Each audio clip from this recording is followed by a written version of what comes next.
Salut, c'est Jean Rivière. Alors, est-ce que Trump a raison de contester sa défaite? On le voit partout, tu le vois dans les journaux, tu le vois à la télé, tu le vois sur les news, tout le monde ne parle plus que de ça en ce moment. Et si tu avais suivi la première campagne de Trump, tu te rappelles peut-être qu'il parlait beaucoup de gagner. Si tu te souviens, il disait « You'll be tired of winning ». Vous serez fatigué de gagner, tellement on va gagner, gagner, gagner. C'est quelqu'un qui a écrit des livres, 12 livres je crois. Enfin, certains se sont fait écrire par des personnes et puis il a mis son nom dessus. Mais dans ces livres-là, notamment The Art of the Deal, tu le vois toujours la même idée, la même philosophie. On est là pour gagner, l'échec est insupportable et l'échec ne fait pas partie de notre vision du monde. Et si tu es entrepreneur, je sais qu'il y a beaucoup d'entrepreneurs qui suivent mes contenus, tu as probablement des amis ou des collègues qui sont dans le même état d'esprit, c'est-à-dire des personnes qui ne supportent pas de perdre. Et sont souvent des personnes, parce qu'elles ne supportent pas de perdre, qui ont réussi des énormes choses, vraiment des grandes choses dans leur vie. Moi, j'étais comme ça aussi à un moment dans ma carrière, et j'ai des amis personnellement qui ont vraiment cette mentalité-là et qui ont eu des succès incroyables. C'est-à-dire quand ils se lancent dans un projet, ils sont prêts à tout pour y réussir. Ça me rappelle une vidéo de développement personnel, tu sais, ou de motivation qui était passée comme ça sur tous les réseaux sociaux, où il y avait une personne qui disait, un coach qui disait, si tu veux pas assez réussir en fait, t'as pas compris l'idée de réussite en fait. L'idée de réussite, c'est que si tu veux vraiment réussir, il faut que tu veuilles autant réussir que de respirer. Par exemple, si on te met la tête sous l'eau, imagine il y a quelqu'un qui te met la tête sous l'eau et qui maintient sa main comme ça pour pas que tu puisses remonter et respirer, tu serais prêt à tout. Tu vas pas te mettre tu vas pas te mettre à dormir sous l'eau, tu vas pas te mettre à procrastiner sous l'eau, non, tu ne penses qu'à une chose, c'est ressortir ta tête de l'eau pour pouvoir respirer et pour pouvoir donc survivre. Et il expliquait ça, moi je te dis, je suis pas forcément ni pour ni contre et je t'en parlerai parce que cette idée-là, elle m'a apporté beaucoup de bien comme elle m'a fait aussi beaucoup de mal. Et l'idée c'est ça qu'il disait dans cette vidéo de motivation, il faudrait que je la retrouve, c'est qu'il disait en fait tu réussis pas parce que tu ne veux pas autant réussir que tu veux respirer. T'as pas la même force pour survivre que la force que tu mets dans tes projets pour les réussir. Et évidemment, quand on met tout son truc, quand on veut réussir autant qu'on veut survivre, en général, on a des succès qui sont flamboyants et qui sont d'un ordre beaucoup plus grand, plus vaste, plus beau que les personnes normales pour qui le succès c'est juste un truc le week-end, tu vois, un truc en plus, un rêve en fait, mais pas une nécessité. Et quand le succès pour soi devient une nécessité, forcément on l'attire. C'est-à-dire que on se met à fond, c'est-à-dire qu'il n'y a pas d'autre alternative possible que de réussir, et surtout on a une image de soi, c'est-à-dire qu'on se dit moi si j'échoue, je pourrais pas me regarder dans la glace parce qu'on a construit son identité autour de cette image du winner, de la personne qui gagne toujours, de la personne qui réussit toujours. Et comme tous les médicaments, c'est une image que j'aime bien utiliser. Tu sais, les médicaments, quand t'es malade, ça peut faire du bien. Il y a des médicaments qui sauvent des vies. Le problème, c'est que quasiment tous les médicaments, ils ont des effets secondaires. Et il y a des médicaments, tu les prends, ça te permet de sortir d'une maladie, n'empêche que peut-être que ça va te poser des problèmes après ou même pendant, et des rougeurs, des boutons, des trucs, des maux de tête. Et c'est un peu pareil avec cette philosophie-là, c'est-à-dire que c'est une philosophie qui peut apporter vraiment de grandes choses, mais on ne gagne pas pendant toute sa vie. C'est-à-dire qu'il y a forcément un moment dans ta vie, dans ton existence, où tu vas pas gagner. Il y a des moments où tu vas perdre la partie.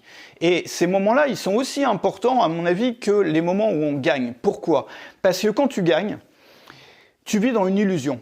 C'est-à-dire que, moi je l'ai beaucoup remarqué, il y a deux problèmes avec la victoire, c'est-à-dire, je sais pas si toi t'es entrepreneur, t'as déjà lancé un produit, t'as eu un énorme succès, t'étais super content, regarde, si tu reviens un peu en arrière, le plus beau succès de ta vie, et même si t'es pas entrepreneur, le plus beau projet que t'as lancé, et qui a réussi, et où tu as une réussite extraordinaire, tu pensais jamais pouvoir réussir autant que ça peut être un examen, ça peut être n'importe quoi, et quand tu prends un peu de recul, tu vois comment tu as réagi après ce succès-là. D'un coup, tu étais sûr de toi. D'un coup, tu te sentais beaucoup mieux. Tu pensais que les projets d'après, ils allaient être faciles, en fait. Et tu vivais un peu dans l'illusion que, effectivement, les projets d'après allaient être faciles. Moi, je te raconte mon histoire, par exemple. Moi, je travaille sur le web, j'ai eu des très beaux succès, et pour moi, ça me paraissait facile.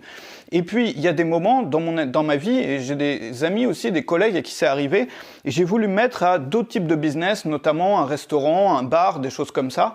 Et c'est là que tu te rends compte que même si c'est possible, tu vas pas réussir avec la même facilité que tu avais dans ton premier business.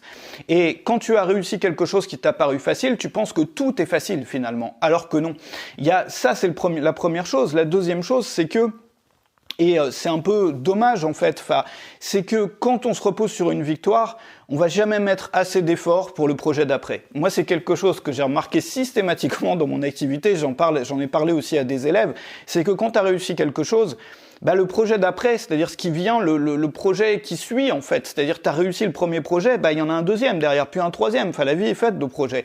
Et donc tu te lances dans le deuxième, si tu es entrepreneur, dans ton deuxième lancement de produit, et à ce moment-là, tu n'as plus la même motivation que le premier, parce que t'as envie de te reposer un peu sur tes lauriers. T'as réussi le premier, tu vas pas te battre autant que tu t'étais battu pour le premier. Alors que si t'avais échoué, là, tu vas avoir une volonté de faire. Moi, j'ai trouvé que l'échec m'apportait plus que la réussite dans la motivation que j'avais à lancer un projet. Quand t'as la tête sous l'eau, justement, quand ça se passe pas bien, moi, je l'ai vu dans mon activité, à chaque fois que j'ai eu des baisses de résultats, par exemple, dans mon entreprise, c'est à ces moments-là que j'ai trouvé les meilleures idées. Les idées révolutionnaires qui allaient apporter un vent frais, un vent vraiment d'air frais sur toutes les années qu'on suivit. Parfois, ça a duré longtemps, c'est-à-dire tu as toujours une petite période du désert, une période pendant laquelle tu te poses des questions, tu te remets en cause, mais systématiquement, c'était une période comme celle-là qui a amené les plus grandes idées. Alors que quand tout fonctionne et quand tu es en train de gagner, tu vas forcément pas remettre en cause le truc. Ça marche, donc tu deviens un peu blasé. Et c'est même dangereux parce que au bout d'un moment, si ça marche, ce qui va se passer, c'est que effectivement, tu te reposes sur tes lauriers et tu vas moins chercher d'idées neuves. Tu vas moins essayer de reconstruire des nouveaux projets. Tu vas moins essayer de progresser, de t'améliorer parce que ça marche. Et puis, il se passe un moment où les conditions extérieures, le contexte a changé et puis là, t'es plus préparé, t'es plus prêt. À affronter encore, à partir à nouveau dans la lutte et à partir à nouveau dans une nouvelle bataille et à partir de nouveau dans la recherche de nouvelles idées. C'est la raison pour laquelle l'équilibre entre l'échec et le succès, finalement, qui fait la vie d'un entrepreneur, chez un entrepreneur, souvent on a des revenus qui sont comme ça, c'est-à-dire si tu regardes sur toute ta carrière, tu as des beaux succès et tu as des beaux échecs, tu as des beaux succès, tu as des beaux échecs. Une entreprise, c'est un laboratoire, c'est-à-dire que moi j'aime bien voir l'entreprise comme ça, comme un laboratoire. C'est-à-dire, c'est pas une usine à gagner, une entreprise. C'est un labo, comme le labo d'un scientifique, dans lequel on va faire des expériences et on va voir si ça marche. On met deux produits chimiques ensemble et on voit le résultat que ça donne. Et la plupart du temps, ça fonctionne pas. Mais par contre, de temps en temps, on arrive à une découverte où on arrive à quelque chose auquel on n'avait pas pensé, qu'en mettant un troisième élément chimique dedans, ou bien en mettant une troisième idée dedans, d'un coup, on allait tout faire cartonner, on allait tout exploser, et on avait là l'idée qui allait révolutionner les 2, 3, 5, 10 années qui allaient suivre pour notre activité. Et moi, j'aime beaucoup voir ça. C'est pour ça que j'adore, moi, mon métier. C'est l'une des raisons pour lesquelles j'adore ça, c'est que tous les jours, tu fais des expériences.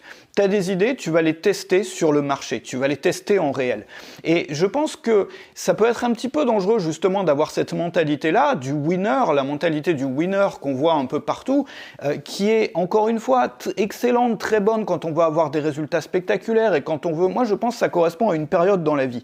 C'est-à-dire quand on se lance par exemple, c'est indispensable de vouloir gagner. C'est indispensable d'avoir plus de volonté, plus d'envie vraiment de réussir que la plupart des gens sur la planète. Et on le voit, les personnes qui ont monté leur premier projet comme ça, par la force de leurs propres bras, c'était souvent des gens qui avaient plus d'envie de réussir que la plupart des personnes sur la planète. Mais au bout d'un moment, il faut savoir aussi se détendre, parce qu'il y a plusieurs problèmes qui peuvent survenir après. Si on reste toujours dans cette mentalité-là, premièrement, les échecs vont nous faire beaucoup plus de mal qu'aux autres. C'est-à-dire que les échecs sont normaux. L'échec, tu sais, on a tendance à voir ça comme quelque chose de pas bien. Ça marche pas, il a fait un truc, ça a pas marché, tout le monde te pointe du doigt, t'es un incapable, etc. En France, on a beaucoup cette mentalité-là, et c'est la raison pour laquelle souvent les personnes ont peur d'essayer. On a peur d'essayer. Alors qu'essayer, c'est justement l'ingrédient principal d'un projet, par exemple d'entrepreneuriat, mais de n'importe quel projet dans la vie. C'est-à-dire que c'est un laboratoire, c'est un labo. Et c'est aussi la raison pour laquelle on ne devrait pas mettre trop d'argent, trop d'efforts, trop de temps sur son premier produit, sur sa première entreprise quand on est entrepreneur. Pourquoi? C'est ce que dans les startups, ils appellent un MVP, Minimum Viable Product. C'est le produit minimum viable. C'est ce qui te permet de tester ton marché. C'est-à-dire, tu fais quelque chose en utilisant le moins de ressources possible. Les ressources, c'est l'argent, c'est le temps, c'est tout ça. Avec le moins de ressources possible, juste le produit minimum pour pouvoir tester. Est-ce que les gens en face vont réagir à ça de façon positive ou pas? Est-ce que je sens qu'il y a un appel, tu vois, qu'il y a quelque chose qui se passe avec la clientèle, avec le marché, c'est-à-dire que les gens en veulent vraiment, ou bien est-ce qu'au contraire, c'est une idée sur laquelle il faut pas partir? Et on voit tellement de personnes qui mettent parfois des sommes énormes, qui mettent un investissement aussi en temps énorme, c'est-à-dire des années et des années de travail, pour créer le produit parfait, ou pour créer l'entreprise parfaite avant même d'avoir confronté leurs idées au marché. Et c'est la plus grosse erreur qu'on peut voir, moi je le vois, et c'est triste quand on le voit, parce que ces gens-là, après, sont désespérés. C'est-à-dire qu'ils vont passer le reste de leur vie à se dire que l'entrepreneuriat, c'est pas pour eux, à se dire qu'ils sont des incapables, à se dire, tu vois, regarde, à contempler le gâchis de toutes ces années ou de ces mois passés sur un projet pour avoir vu au final que ça marchait pas. Ils ont ce sentiment même de rejet, c'est-à-dire les gens ne m'aiment pas, les gens n'aiment pas mon idée, les gens n'ont pas voulu de moi. Alors que si tu vois ça juste comme un test, et je pense vraiment que c'est l'antidote en fait à cette mentalité-là, la mentalité qui consiste à toujours vouloir gagner, c'est au contraire de voir ça comme, tu vois, comme quelque chose où le succès est indispensable, nécessaire, je vais pas pouvoir me regarder dans la glace si j'échoue. Tu vois, ne pas associer le succès à son identité à soi. C'est bien de réussir, mais c'est pas indispensable. Au contraire, de se voir comme un chercheur dans un laboratoire qui tous les matins se lève, il a plein d'idées dans la tête, il a des idées fascinantes, des idées loufoques aussi parfois, mais ces idées, elles méritent d'être testées. Et toute sa journée, ça va consister à tester ces idées, à les mettre en face de vrais gens, ces idées-là, pour voir comment les vrais gens réagissent. Et à y investir le minimum d'efforts, de temps, de ressources finalement, avant de savoir si effectivement ça fonctionne ou pas. Et quand on voit son activité comme ça, quand on est entrepreneur, ou quand on veut le devenir, d'un coup ça nous libère complètement. Pourquoi ça nous libère? Parce qu'on n'a plus associé le succès à son identité. Tu sais que c'est dangereux d'associer des choses comme externes, en fait, extérieures à son identité. C'est très important la façon dont on définit son identité. Parce que si ta vie devient quelque chose de contraire ou de pas compatible avec ton identité, d'un coup, tu vas plus supporter même de vivre. C'est-à-dire que tu vas plus supporter rien du tout. C'est-à-dire que tu vas avoir une image de toi-même qui est tellement basse, qui est tellement dégradée. Alors que si tu te vois comme un chercheur, moi je suis là pour chercher, mais si tu te vois comme un chercheur, par contre des tests, il va falloir en faire, il va falloir se mettre au boulot. Ça veut pas dire de rester sur un canapé sans rien faire, ça veut dire de se remplir la tête d'idées tous les jours, et puis d'aller dehors, d'aller sur le marché, d'aller dans la vraie vie, pour aller systématiquement tous les jours les tester. Et ça peut commencer par quelque chose de tout simple, qui consiste à se faire une liste d'idées, à la fois loufoque et à la fois non loufoque, mais à chaque fois que tu as une idée qui te passe par la tête, tu l'ajoutes dans ta liste de choses à tester. Et ton entreprise ou bien même ta vie, moi j'aime bien le faire aussi dans ma vie personnelle, tu sais, pour améliorer ma vie personnelle, faire des tests en matière d'organisation des journées, en matière de, je sais pas, même entre vivre à la campagne, vivre en ville, qu'est-ce qui me convient le mieux, et de faire l'essai en fait, plutôt que ça reste dans ta tête. Et tu te vois comme un chercheur, comme quelqu'un qui fait des essais et qui passe sa vie à faire des tests et à faire des essais. Alors pour revenir à Trump, moi, j'ai pas étudié tout le détail tu sais que j'étais très occupé ces derniers jours, et d'ailleurs, je suis en train de faire une série de vidéos sur la liberté, et je fais une petite pause dans cette série pour parler de ce sujet-là, parce que ça me paraissait important. Trump, quoi qu'on en pense, il y a des gens qui l'ont supporté, des gens qui sont contre, des gens qui ont changé d'avis au bout d'un moment, mais on a l'image, enfin, tu vois, c'est vraiment le personnage qui représente aujourd'hui cette idée de winner, c'est-à-dire la personne qui veut tout gagner, tu vois, qui a défini son identité autour de ça. Et en ce moment, on est en train de voir un winner qui est en train de perdre. Et ça permet de se rendre compte de ce qui pourrait nous arriver à nous si on était dans la même situation. C'est-à-dire, qu'est-ce qui arrive quand la défaite devient, on est obligé de l'admettre au bout d'un moment. Moi, je sais pas, pour Trump, j'ai pas suivi tout le détail, j'ai pas lu toutes les news, je sais pas exactement dans tel État américain s'ils ont bien compté ou pas compté.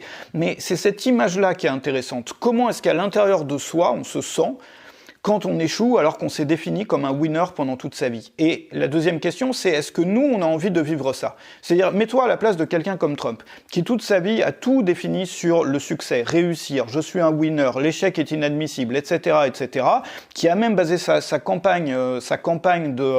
première campagne électorale sur cette idée-là. C'est-à-dire, you'll be tired of winning, on gagnera tellement que vous serez fatigué de gagner. Et puis, imagine que dans la vie de cette personne-là, il y a un échec qui arrive, un échec qui est inéluctable, parce que les échecs, ça arrive forcément. Je te dis pas forcément que c'est cet échec-là, j'en sais rien, peut-être qu'ils vont recompter les voix, que l'issue de la chose se fera différente, mais même imagine juste que cette personne-là devait faire face à un échec monumental. Imagine comment elle se sentirait. Imagine que, tu vois, c'est ça, c'est quand ton image de toi-même est basée là-dessus. Ça peut créer des énormes effets secondaires. Et moi, aujourd'hui, j'ai cru beaucoup, moi, à cette idée-là, à l'idée de se voir vraiment comme un gagnant. Et aujourd'hui, je remets complètement ça en cause. Et c'est cette image-là, cet exemple-là, qui m'a fait le plus réfléchir à cette question-là. C'est-à-dire se dire, est-ce qu'au contraire, ça serait pas plus sain de se voir comme un chercheur, comme quelqu'un qui se lève tous les matins pour aller faire des tests. Et du coup, peu importe finalement. C'est-à-dire que tu avances toujours et tu vas avancer même beaucoup plus vite que le winner souvent parce que tu vas en savoir plus, tu vas accumuler beaucoup plus d'informations que la personne qui a juste cette attitude de winner. Toi, tu bases tes décisions sur des faits, c'est-à-dire que chacune de tes idées, tu les as testées. Et tu apprécies l'échec parce que l'échec te permet d'avancer. L'exemple que je prends souvent pour illustrer ça, c'est l'exemple du puzzle. Tu sais, quand tu fais un puzzle, si t'en as fait quand t'étais gamin ou gamine, tu prends une pièce, tu la mets dans un trou et tu vois si ça rentre. Et la plupart du temps, ça rentre pas dedans. Donc quand tu joues à un puzzle, la plupart des fois où tu essayes, c'est un échec. Mais l'échec est positif parce que cette pièce-là, tu vas la mettre ailleurs, tu vas la mettre dans un autre tas. Le tas des pièces qui rentrent pas dans ce fameux trou. Et donc du coup, chaque échec te permet d'avancer vers la solution. Chaque échec te permet chaque échec est une réponse finalement. Et sans cet échec-là, tu n'aurais pas pu avancer. Et moi, ce que je te propose, c'est une philosophie dans laquelle on voit l'échec comme une avancée. C'est-à-dire, on fait un test, on sait au moins que ça marche pas, et donc on a classé cette idée-là dans la case ça ne marche pas, et donc on a avancé, et maintenant on est prêt à tester l'idée d'après, puis l'idée d'après, puis l'idée d'après. Dis-moi ce que tu en penses dans les commentaires, et je te retrouve dans quelques jours, ou peut-être demain, pour continuer la série de vidéos donc sur la liberté. Il y a déjà pas mal de vidéos qui ont été publiées sur la liberté par rapport au salariat, la liberté par rapport au crédit, la liberté par rapport, on a parlé aussi un peu de l'environnement social qu'on a, la liberté par rapport à son milieu social, c'est-à-dire pouvoir faire des choix qui sortent des choix qui ont été faits par toutes les personnes qui ont vécu autour de nous, c'est-à-dire le fait qu'on soit plus défini par notre milieu social, mais par les choix qu'on fait nous pour notre vie, pour notre avenir, pour notre futur. Dis-moi ce que tu penses de tout ça dans les commentaires. Je te retrouve très bientôt pour une nouvelle vidéo. Salut chez toi.